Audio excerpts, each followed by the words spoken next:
আউযুবিল্লাহি মিনাশ শাইতানির রাজিম। আজ একটি হাদিস শোনাবো। সহিহ আল বুখারী হাদিস নাম্বার 3535।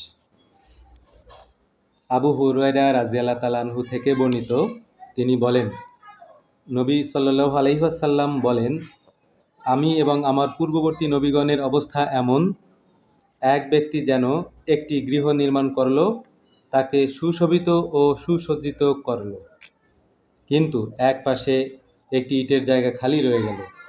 অতঃপর লোকজন এর চারপাশে ঘুরে আশ্চর্য হয়ে বলতে লাগলো, ওই শূন্য স্থানের ইটটি লাগানো হলো না কেন? নবী সাল্লাল্লাহু আলাইহি ওয়াসাল্লাম বলেন, আমি সেই ইট, আর আমি সর্বশেষ নবী। এবার আসুন দেখি মির্জা গোলাম আহমেদ কাদিয়ানী তার হাকিকাতুল ওহী, ওহীর প্রকৃত তাৎপর্য, এই বইয়ে কি লিখেছেন। 123 পৃষ্ঠা। খোদা স্বীয় ওয়াদা অনুসারে আমাকে প্রেরণ করিয়াছেন, এখন খোদার সহিত যুদ্ধ করো।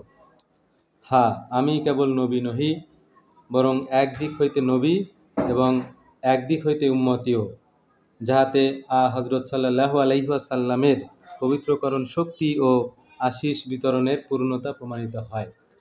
এ থেকে বোঝা যাচ্ছে আমাদের শেষ নবী বলেছেন যে আমি শেষ নবী, আর মির্জা গোলাম আহমদ কাদিয়ানী নিজেকে নবী দাবি করেছেন। নিশ্চয়ই সে কাফের।